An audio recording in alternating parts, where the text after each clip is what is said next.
जीवन विकास केंद्र सदानंद दंताई हॉस्पिटल में इन दिनों कर्मचारियों पर जिस तरीके से अत्याचार हो रहा है, उसे लेकर आज सारे कर्मचारी इस अस्पताल से रोड पर उतर आए हैं। उनका कहना है ट्रस्टियों के झगड़े में उन्हें पीसा जा रहा है। उनका कहना है कि कई महीनों से उनके पगार नहीं दिए गए हैं। पूरी मेहनत और ईमानदारी से काम करने के बावजूद उनका पगार अब तक दिया नहीं गया है। वहीं आपसी झगड़े की वजह से उनको ये सारे अत्याचार झेलने पड़ रहे हैं। उनका कहना है कि ट्रस्टी आपस में हुए झगड़े को सुलझाकर उन्हें न्याय दें। उनके घर को चलाना इन दिनों मुश्किल होता जा रहा है। एक एक दिन उनके लिए गुजारना कठिन होता जा रहा है। ऐसे में अपनी मनमानी को रोकने, आपस में उसे सुलझाकर अस्पताल को एक अच्छी तरीके से चलाने की कोशिश की जाए, ऐसी मांग इन कर्मचारियों ने किया है।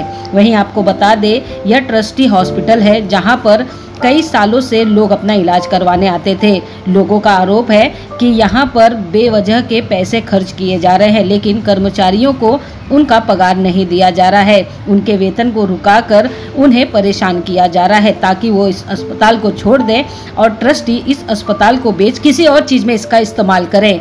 ऐसे में आइए हम आपको सुनाते हैं उन सभी कर्मचारियों की कहानी, उनकी जुबानी। अब आप ही तय करेंगे कि यहाँ पर इस पद पर लोगों को बैठने का अधिकार है या उन्हें अपने पद को छोड़ देना चाहिए। मेरा नाम है मयुरी महेश परब।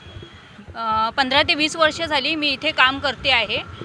2015 मध्ये श्री धनाई साहेब जे होते ते वारले। त्यानंतर निवेदिता भारद्वाज आणि नंदिनी कामत ह्या इथे 2019 मध्ये इंटर झाल्या। त्यानंतर हॉस्पिटलची पूर्णपणे त्यांनी वाट लावली आहे। सगळ्यात महत्त्वाचं इथे त्यांनी कामगारांना सर्वात महत्त्वाचं म्हणजे पगार देणंच बंद केलं। त्याच्या अपोजिट जे कुणी जातील त्यांच्याकडे रिक्वेस्ट करायला की आमचा पगार तुम्ही वेळेत द्या, त्यांच्यासाठी त्यांनी पोलिसांच्या थ्रू किंवा वकिलाच्या मार्फत पत्रकं पाठवतात। त्यांच्यावरती 1.5 लाख 8 लाख रुपये, 3 लाख रुपये, 10 लाख रुपये असं लिहून म्हणजे खंडणी स्वरूपात ते आमच्याकडे मागतायत। शिवाय त्यांनी आता जे पत्रक पाठवले तिथे त्यांनी असंही मेन्शन केलेलं आहे की वकिलाचा जो काही खर्च झालेला आहे 10,000 रुपये तो देखील त्यांना आम्हीच द्यायचा आहे। हे आम्हाला काही कळालेलं नाही। त्यांनी हे पैसे आमच्याकडून का मागितले, कशासाठी मागितलेले आहेत हे आम्हाला 6-6 महिने पगार देत नाही आहेत आणि उलट ते आमच्याकडून पैसे घेऊन काय करणार आहेत हे आपण जरा त्यांना विचारावं अशी आमची तुम्हाला विनंती आहे। मी काउंटरला असते आणि लॅब रिपोर्ट म्हणून लॅबचे रिपोर्ट टाईप करते। तेही मला एक सांगायचं आहे, लॅबचे रिपोर्ट टाईप करते वेळी आम्हाला पेपर लागतात। ते पेपर देखील हे आम्हाला मोजून देतात। आज 10 पेशंट आले तर तुम्हाला 10च पेपर लागले पाहिजे असं त्यांचं नंदिनी कामत यांचं म्हणणं असायचं। पण जेव्हा एक पेशंट येतो त्यावेळी तो रिपोर्ट करतो ते 10 असतात, म्हणजे एका पेशंटला 10 ते 20 पेपर लागतील। ही क्षुल्लक गोष्टही त्यांना कळत नाही आणि ते आता हे ट्रस्ट चालवायला चाललेले आहेत। मी श्वेता माळकर, ओटी सिस्टर आहे। मला इकडे 26 वर्ष झाली आणि 26 वर्षामध्ये पार्ला आणि अंधेरी ह्या एरियातलं हे प्रख्यात हॉस्पिटल आहे, एकदम चांगलं। इथले प्रत्येक पेशंट जुने, त्यांना अजूनही जीवन विकास हॉस्पिटलमध्येच यायचं असतं। पण आत्ता ह्या ज्या ट्रस्टी आहेत नंदिनी कामत आणि निवेदिता भारद्वाज, ह्या आल्यापासून आम्ही त्यांना इकडे आणलं ॲक्च्युली हॉस्पिटल चालवण्यासाठी आणि त्यांच्या खांद्याला खांदा लावून आम्ही काम करत होतो आणि हेही आम्ही त्यांना सांगितलं होतं की आम्ही तुमच्यासोबत आहोत, आपण चांगलं हॉस्पिटल हे आपल्याला चालवायचं आहे, दणाईत साहेबांचं नाव आपण करायचं आहे। तेव्हा त्या सगळ्याला ॲग्री झाल्या, पण हळूहळू त्यांना आतमधले छक्के पंजे काढत फक्त स्वतःचा कसा फायदा होईल याकडे त्यांचं लक्ष होतं। हॉस्पिटल चालवणं ह्या त्यांचा एम नाही आहे, त्यांना फक्त हॉस्पिटल बंद करायचं आहे। आता असं करत त्यांनी कोरोनामध्ये पडता काळ होता हॉस्पिटलचा, हॉस्पिटलला इन्कम नव्हतं। अशा वेळी त्यांनी इथल्या हे घेतल्या, इन्स्ट्रुमेंट घेतलेत, कलर केला आहे, परत रिन्युएशन केलं, म्हणजे अननेसेसरी तो पैसा तिकडे वेस्ट केला। पण इथले कामगार काही बोलू शकत नव्हते कारण ते कामगार आहेत, ते मालक आहेत। इवन एकंद सांगण्याचा उद्देश एवढाच, इथे फक्त ब्रिटिश राजवट चालू आहे, मै करे सो कायदा। तुम्ही काही बोलायचं नाही, आम्ही म्हणू ते। तुम्ही जर पगार मागायला आलात, पोलीस आलेच समजायच्या, गाड्या पोलिसांच्या दारात आल्याच, टाकणार आम्हाला आतमध्ये आणि घेऊन जाणार पोलीस स्टेशनला।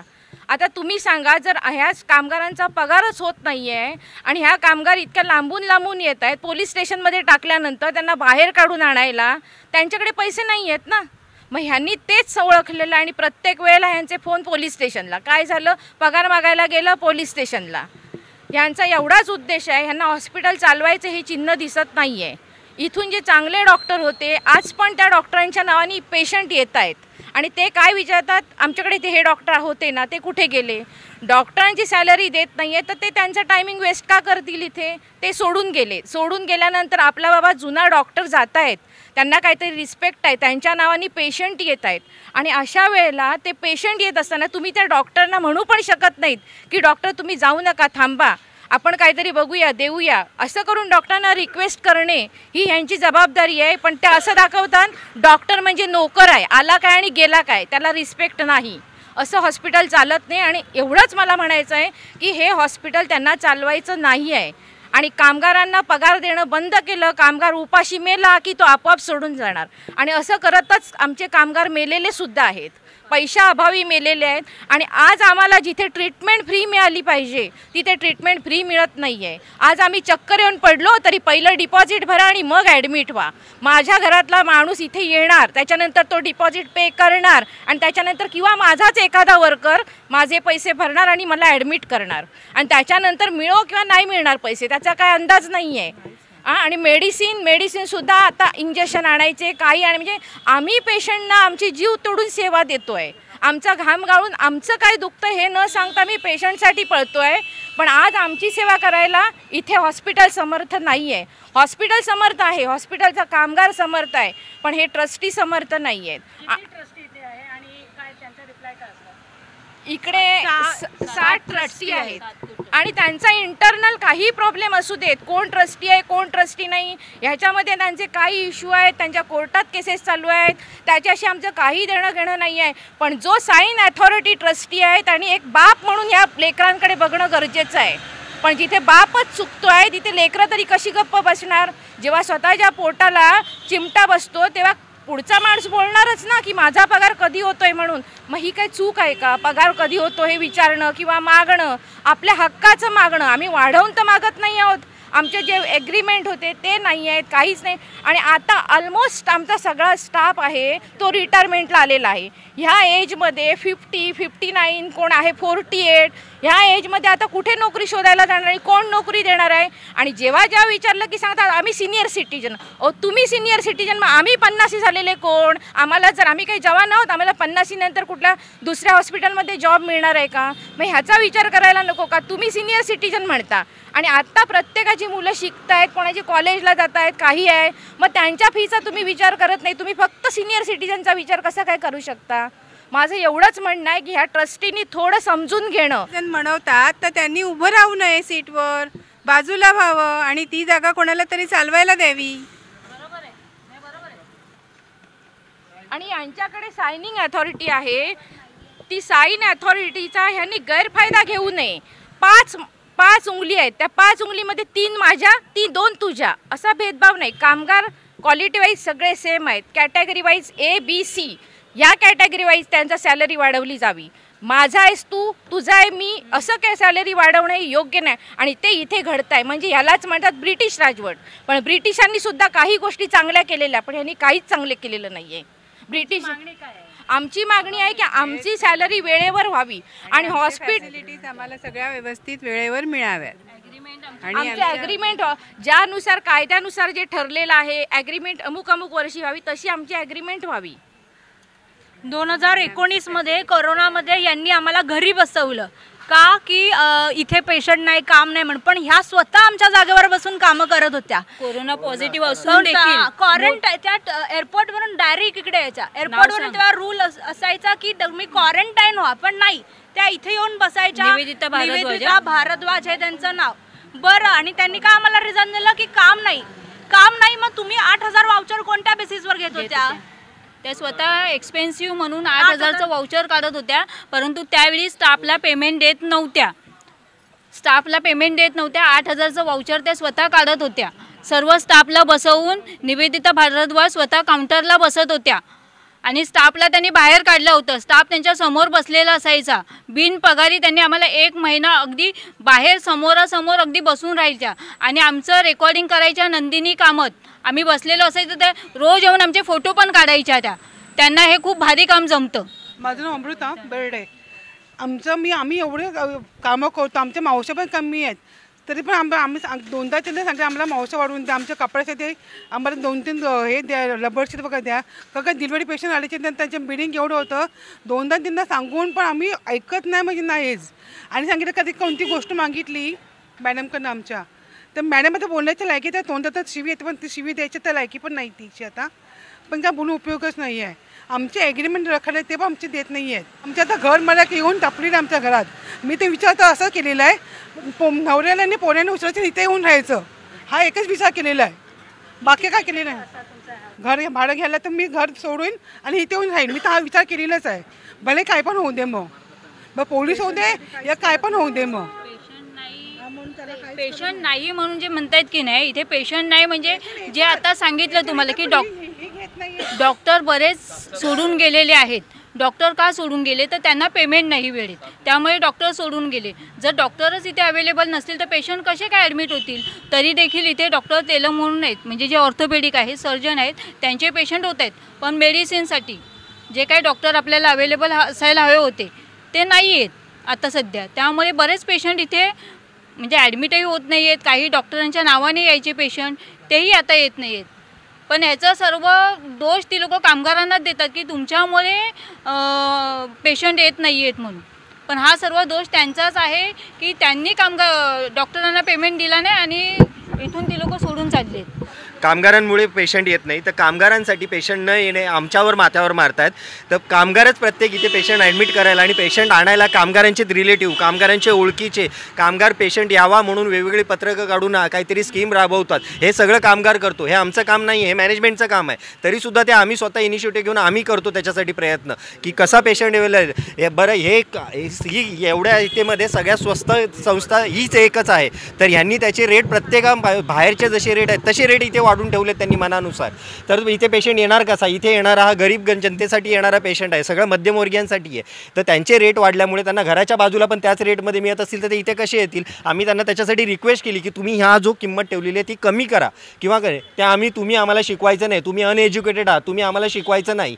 सगळ्या गोष्टी आमच्याकडनं शिकून घेऊन आम्हाला आता अनएज्युकेटेड सांगतात. दुसरी गोष्ट मला सांगेल, आम्हाला हे त्यांनी पगार मागायला जातो म्हणून ही एक त्यांनी आम्हाला नोटिशी पाठवल्यात आमच्या 5 जणांना. त्याच्यामध्ये माझंही नाव आहे संदीप आहे. असे 5 जण इतर आहेत. ह्या मयुरी परब आहेत, अजून विजय मयेकर, दीक्षा गाडी आणि निकिता जोगदंडे यांनासुद्धा पाठवलेली आहे. ह्या नोटिशी पाठवलेल्या आणि त्यांनी याच्यामध्ये प्रत्येकाला त्यानुसार त्यांनी एक मानधनीचा दावा केलेला आहे. म्हणजे काही 9 लाख, काही 4 लाख, काही 8 लाख अशी मागणी केलेली आहे. आणि सगळ्यात शेवटी त्यांनी लिहिलेलं आहे की ह्या नोटिशीसाठी जो काही 10,000चा खर्च आलेला आहे तो सुद्धा आम्हाला पेअर करायचा आहे असं त्यांचं म्हणणं आहे. मग मला एक विचारायचा आहे प्रश्न की जे 10,000 रुपये त्यांनी त्या वकिलाला तेव्हा तर दिले असतील म्हणून त्यांनी नोटीस पाठवली, मग ते 10,000 रुपये त्यांना त्यांच्याकडे द्यायला आहेत, वकिलाला 10,000 रुपये द्यायला आहेत. मग दुसरी गोष्ट मला सांगा, हा माल त्या हॉस्पिटलमध्ये माल येतो, ह्या मालची किंमत फक्त 2,221. 14/5ला हा 2005 म्हणजे 5व्या महिन्यातलं बिल आहे फक्त 2,000 रुपयाचं. मग हे 2,000 रुपयाचं बिल ते 5 महिन्यासाठी पेंडिंग ठेवू शकतात डिस्ट्रीब्युटरचं. इकडे ते पैसे टाकू शकत नाहीत. मग भले तो स्वतःचा असू दे किंवा हॉस्पिटलचा असू दे, इथे तो खर्च नाही करत. पण त्या वकिलाला 10,000 रुपये त्यांच्याकडे द्यायला आहे. त्यांच्या इंटरनल ज्या केसेस चालू आहेत त्याला पैसे घालायला त्यांच्याकडे पैसे आहेत. आणि आमच्याकडे हे 2,000ची बिलं माल देत नाही आहे. हा माल न दिल्यामुळे तो सप्लायर माल देत नाही आहे, हॉस्पिटलमध्ये माल मिळणार नाही. तर काम होणार कसं या गोष्टी. हे 5-5 महिने 6-6 महिने त्यांचं पेंडिंग बाकी आहेत, अशा गोष्टी आहेत. आणि इथे तुम्ही जर 2,500 रुपये ह्याला देऊ शकत नाही, वकिलाला 10,000 रुपये तुमच्याकडे द्यायला आहेत आणि त्या 10,000 रुपयाची फेड आमच्याकडे मागताय, जे आमच्याकडे 3-3, 6-6 महिन्याचे आमचे पगार बाकी राहतात. आम्ही कुठून बरं आणून द्यायचे हे सगळे पैसे. आणि आम्ही मागायला गेलो तर आम्हाला सांगतो तुम्ही सोडून जा, नाही तर कोर्टात जा. कोर्टात जायला आम्ही पैसे कुठून आणायचे. आणि आमचा पगार मागणं हा आमचा गुन्हा आहे का. आम्हाला तरी सरळ वाटतं त्यांना हॉस्पिटल बंद करायचं आहे, त्यांना हॉस्पिटल चालवायचं नाही आहे. आणि प्रत्येक वेळेला आम्ही जेव्हा विचारलं जा, आताही त्या गोष्टीला 6 महिने होतील, 6 महिन्यापूर्वी पण आम्ही त्यांना रिक्वेस्ट केली होती की तुम्ही जे आहेत ट्रस्टी एकत्र या आणि आमची वर्करांची जी साथ लागेल ती आम्ही तुम्हाला सगळ्यांना एकत्र देतो साथ. तुम्ही जे म्हणाल ते आपण करूया, हॉस्पिटलच्या प्रगतीसाठी एकत्र येऊया. ठीक आहे, आमचे प्रयत्न चालू आहे, आम्ही प्रोग्रेस करतो आहे. आम्हाला 2 ते 3 महिन्याचा आहे. आज त्या गोष्टीला 6 महिने झाले. 6 महिन्यापासून 0 रुपयाचा प्रोग्रेस झालेला नाही आहे. आत्ताही सांगतात आमच्याकडे जर पैसे आले तर आम्ही देऊ, नाही तर देणार नाही, आमची तुमच्याशी काही ॲग्रीमेंट नाही. हे अशी उत्तरं उत्तरं देतात. लोक आहेत त्यांना आता कालच आमच्या कानावर आलंय की त्यांचे जे खास लोक आहेत त्यांनी पोलीस कंप्लेंट करण्यासाठी हे प्रवृत्त केलंय की आम्ही स्टाफ त्यांना त्रास देतो. पण तो एकमेव व्यक्ती आहे लोखंडे, दिगंबर लोखंडे करून, तो प्रत्येक स्टाफला त्रास देतो आणि तो आता पोलीस कंप्लेंट करणार आहे असं त्यांनी आम्हाला धमकीचं असं लेटर सांगितलंय प्रत्येक वेळी. म्हणजे आणि त्या लोखंडे दिगंबरचे 3,000 रुपये प्रत्येकाचे, त्यांच्या फेवरमधले जो काही स्टाफ आहे ना त्या प्रत्येक फ्लेवरमधल्या स्टाफचे त्यांनी पैसे वाढवले. 3,000 रुपये, 2 त्यांच्या मनाला वाटेल तेव्हा ते लोक प्रत्येक वेळी असंच करतात. आणि जर आम्ही काय ॲग्रीमेंटचं बोलायला गेलो किंवा काही बोलायला गेलो तर हे असे लेटर्स पाठवत आहे हायकोर्टामधनं. आता माझा पगार स्वतःचा ना 15,000 रुपये पण नाही आहे जीवन विकासमध्ये, तर मला कापून हातामध्ये 12,000 रुपये येतो. आज मी 10 वर्ष इथे नोकरी करते. स्टार्टिंग माझी 6,600 रुपये पगार होता. पण आज आम्ही या हॉस्पिटलमध्ये काम का करत होतो की एक फॅसिलिटी मिळत होती किंवा आम्ही इथे राहू शकतो, आम्हाला जवळ होतं थोडं घराच्या, त्यामुळे आम्ही इथे राहतो होतो. पण आज त्यांनी अशी परिस्थिती केली आहे की आम्हाला वर्षातनं फक्त 4 सॅलरी मिळत आहेत, ते पण भीक मागितल्यावर. आणि त्यांनी स्वतः मला 9 लाख द्यायचे. मी कुठून देणार आजच्या तारखेला 9 लाख? मी काय मरू ह्यांच्यासाठी? मी ह्यांना काही हॅरेस केलंय किंवा असं ती लोक म्हणतात. डॉक्टर सच्चिदानंद तांडे आहेत ना, त्यांच्या मार्फत आम्हाला हे पत्रक आलंय.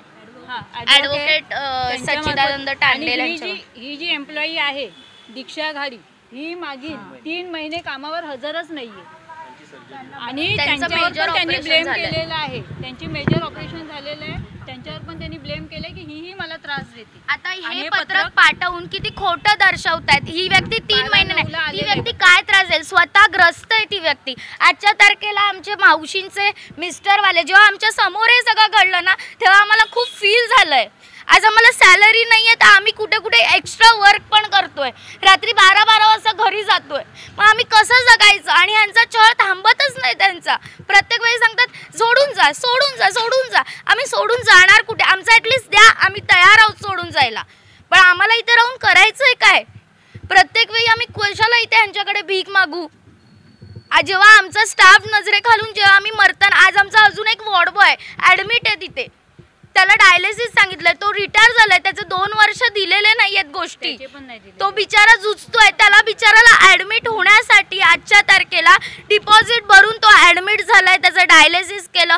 आम्ही इकडे तिकडे जातोय की बाबा त्याला कोणीतरी बेनिफिट द्या किंवा काहीतरी हेल्प करा. एकेकाळी आमच्याकडे लाते म्हणून होते, त्यांच्यासाठी आम्ही पैसेही गोळा केलेले काही कारणास्तव की बाबा त्यांना हेल्प व्हावी. पण ते आमचे पैसे कसे पुरे करणार? आमचे सॅलरीज नाही आहेत तेवढ्या की आम्ही त्यांना हेल्प पण करू शकू. तर ह्यांच्या हातापाया पडलेला आहे स्टाफ. आज ह्यांचा मुलगा गेला, एवढा आमच्या डोळ्यासमोर तो वारला ना, एवढं फील झालंय. काही गरजच नव्हती, तो वाचला असता अजून 3-4 वर्ष दिलं असतं तर वाचला गेला असता.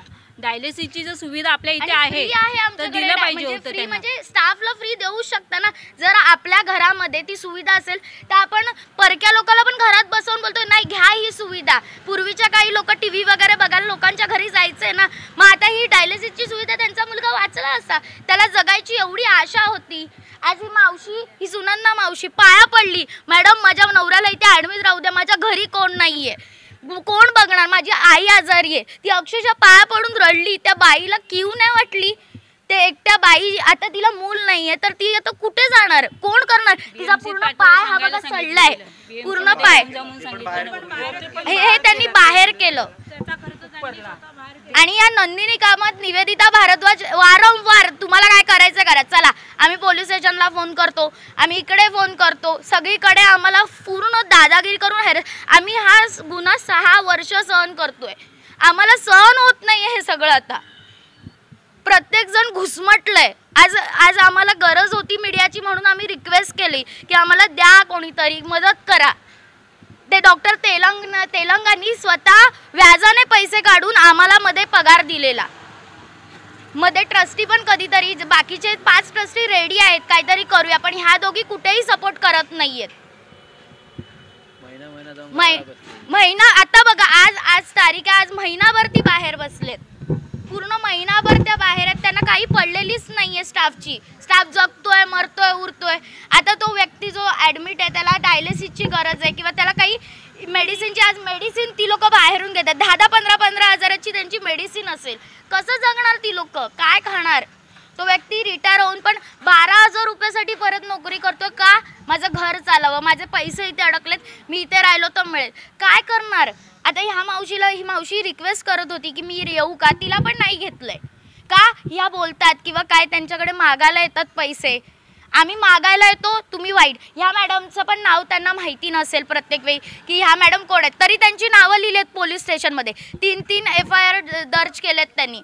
आम्हाला की आम्ही त्यांना त्रास देतो, पण त्या FIR मध्ये एकही मेन्शन नाही आहे की पगार मागायला येतो हा स्टाफ, आणि बोलतात आम्ही सिनियर सिटीजन.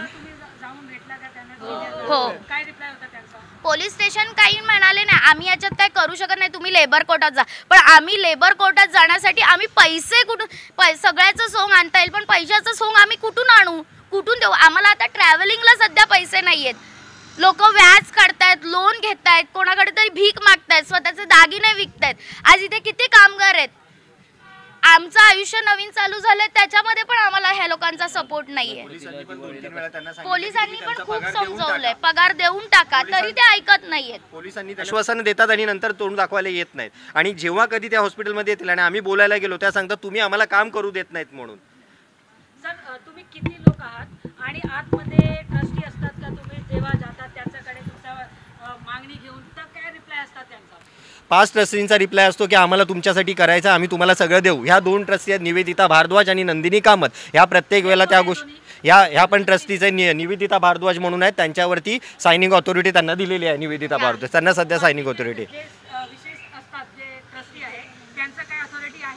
त्यांची ऑथॉरिटी सायनिंग ऑथॉरिटी फक्त त्यांच्याकडे आहे. साइन ऑथॉरिटी फक्त निवेदिता भारद्वाजकडे. आणि आज 1.5 महिना उलटेल पण त्या बाहेरगावी जाऊन बसतात. नेहमी सांगतात मला बरं नाहीये, मला अमुक झालंय तमुक झालंय. आता त्या सांगतील की FD फोडून आम्ही पैसे दिले, FD फोडून त्यांनी पैसे आम्हाला, आम्ही जेव्हा म्हटलं की आम्हाला पगार द्या, आम्ही कसं जगू काय करू, तसे 4 महिन्याचे म्हणजे 1 महिन्याचा 2 महिन्याचा असं करून पगार दिला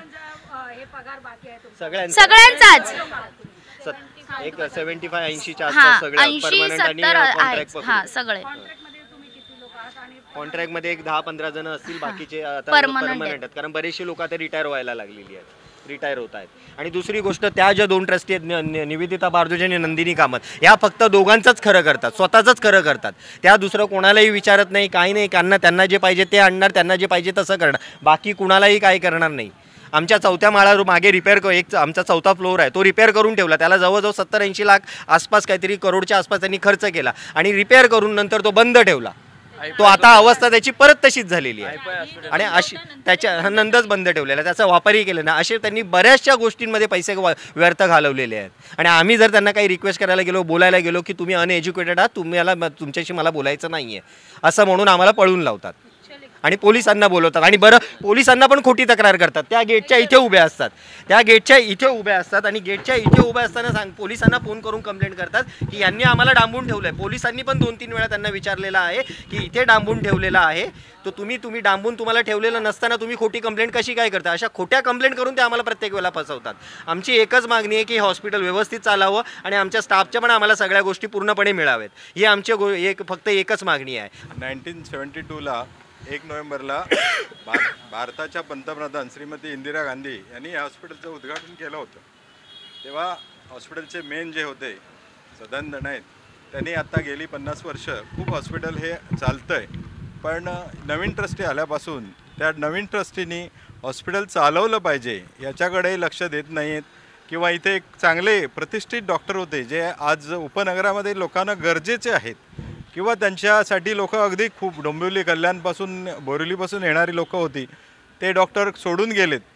त्या सोडून जाताना ट्रस्टींनी एक सहानुभूती दाखवली नाही की डॉक्टर का सोडून जातात, त्यांचे 6-6 महिने पैसे दिले जात नाही. आम्हाला स्टाफला जर स्वतःला ॲडमिट व्हायचं असेल तर आम्हाला स्वतः पैसे भरावे लागतात. ही एक मोठी दुःखाची गोष्ट आहे आणि तेही परत मिळत नाही.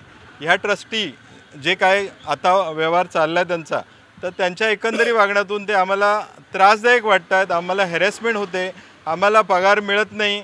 पण का मिळत नाही किंवा का चालत नाही ह्याच्यावर कोणी काही विशेष लक्ष देत नाही. या ट्रस्टींचे आपसमध्ये आम्ही खूप वेळा रिक्वेस्ट केली की तुम्ही आपसमध्ये या आणि तुमचे जे काही प्रश्न आहे ते सॉल्व करा आणि हॉस्पिटल चालवा. आम्ही आमच्या तऱ्हेने पूर्ण सपोर्ट करू, पण ते तसे करत नाही. 2 ग्रुप पडलेत. या 2 आणि अजून 5 वेगळे हे लोक एकत्र येत नसल्यामुळे हॉस्पिटलची अवस्था इतकी खालावत गेली की हॉस्पिटल आता फायनान्शियली खूप डबघाईला जात आलं आहे. आणि एकंदरी या ट्रस्टींचा विचार केल्यावर असं वाटतं आहे की त्यांना काय हे हॉस्पिटल चालवायचं नाही, कामगार एक एक सोडून जावं आणि हॉस्पिटल बंद पडलं की ही प्रॉपर्टी हँडओव्हर व्हावी अशीच इच्छा दिसते. चॅरिटीही काही लक्ष देत नाही, कारण ही रजिस्टर अंडर चॅरिटेबल ॲक्टवर आहे. चॅरिटीही काही लक्ष देत नाही, कोर्टही कोणी लक्ष देत नाही. आम्ही कुठल्या ऑथॉरिटीकडे गेलो तेही काही सपोर्ट करत नाही. जे काय चाललं आहे ते ट्रस्टी काय जे म्हणतात त्याप्रमाणेच चाललं आहे. आमची एवढीच रिक्वेस्ट आहे, आम्हाला त्यांना काही शिकवायचं नाही, सुचवायचं नाही किंवा त्यांच्यावर भांडायचं नाही. आमची एवढीच रिक्वेस्ट आहे कामगारांची की त्यांना योग्य वेळी त्यांनी केलेल्या कामाचा मोबदला सॅलरी रूपात द्यावी. जी काय ॲग्रीमेंट एक आमची आहे वर्कर्स आणि मॅनेजमेंट, ती दर 3 वर्षांनी रिन्यू होते, ती रिन्यू करावी. त्याच्यासाठी आम्ही त्यांना रिक्वेस्ट करतो ती रिन्यू करून द्या, पण ते काही रिन्यू करून देत नाही.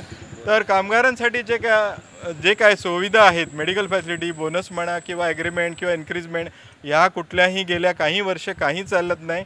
आता ही अवस्था अशी आहे, कामगारांचा जो पगार आहे मंथली तो मिळत नाही. आम्ही आमचा वेळ देतो आहे, आमची जबाबदारी प्रामाणिकपणे पार पडतो आहे, पण त्याच्या बदलीत आम्हाला जे सॅलरी देणं ते त्यांचं कर्तव्य आहे. कारण त्यांनी त्या हॉस्पिटलच्या मॅनेजमेंटच्या राईट्स स्वतःकडे ठेवलेत, जबाबदारी घेतली, ते त्यांनी ट्रस्टीने आम्हाला सॅलरी देणं हे त्यांचं कर्तव्य आहे. पण त्या कर्तव्याकडे ते दुर्लक्ष करतात आणि आम्हाला एकच सांगतात तुम्ही कोर्टात जा. आज जे काय तुम्ही लोकांचे प्रश्न ऐकलात त्याच्यातनं तुमच्यात एक लक्षात आलं असेल की ज्या कामगारांना महिना, 2 महिने, 3 महिने, 6 महिने पगार मिळत नाही ते कोर्टात कुठून पैसे देणार ते.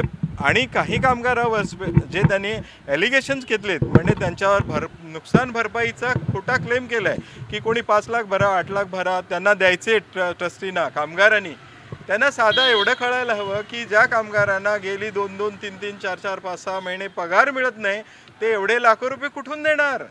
हे त्यांचे ॲटलिस्ट कायदेशीर जे सल्लागार आहेत, वकील आहेत, त्यांना तरी कळायला हवं की नको.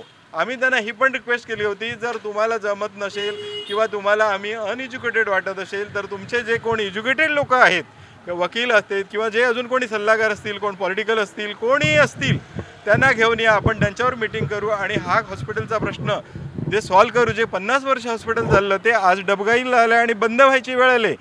कुठल्या क्षणाला कधी बंद होईल याचं काही सांगू शकत नाही. अशा अवस्थेत ट्रस्टी म्हणून ते आपली जबाबदारी कोणीही पार पडत नाही. आम्ही त्या पुन्हा सगळ्या ट्रस्टींना रिक्वेस्ट करतोय की तुम्ही ह्या जीवन विकास जे 50 वर्ष चाललं, ज्या माननीय इंदिरा गांधींनी जे हॉस्पिटलचं उद्घाटन केलं ते हॉस्पिटल पुन्हा नव्याने चालवा. येथील जे सोशल लोक आहेत, जी सामाजिक लोक आहेत, त्यांना ह्या हॉस्पिटलची कामगारांना गरज आहेच, प्लस लोकल लोकांना ह्या सेवेची गरज आहे. ती सेवा पूर्णपणे चालू व्हावी, पुन्हा चालू व्हावे, नव्याने चालू व्हावं म्हणून आपण सगळ्यांनी मिळून प्रयत्न करूया. पण ते काही प्रयत्न करत नाही. त्यांचा हेतू देवास ठाऊक काय आहे, हॉस्पिटल विकणं आहे, हँडओव्हर करणं आहे. जर तशी इच्छा असेल तरी त्यांनी तसं करावं, पण सगळं लोकांना सांगून, कामगारांना सांगून, विश्वासात देऊन करावं. आमचा त्याच्यावर काही विरोध नाही, पण चॅरिटीची प्रॉपर्टी असल्यामुळे तुम्ही टोटल असं डायरेक्ट हँडओव्हर नाही करू शकत. आणि हँडओव्हर करायच्या आधी कामगारांना जे सांगितलं जातं की तुम्ही सोडून जा, तुम्हाला आम्ही काही देणार नाही, तुम्हाला आमच्याकडे द्यायला काही नाही किंवा तुमच्याकडे आमची कुठलीही ॲग्रीमेंट नाही, तर हा कुठल्या कोर्टाने कुठला त्यांना न्याय दिला, कुठल्या वकिलांनी सल्ला दिला आम्हाला माहीत नाही. आणि कोणत्या कायद्याने ते सांगतात की सोडून जा, हा आमच्यावर सर्वस्वी अन्याय आहे.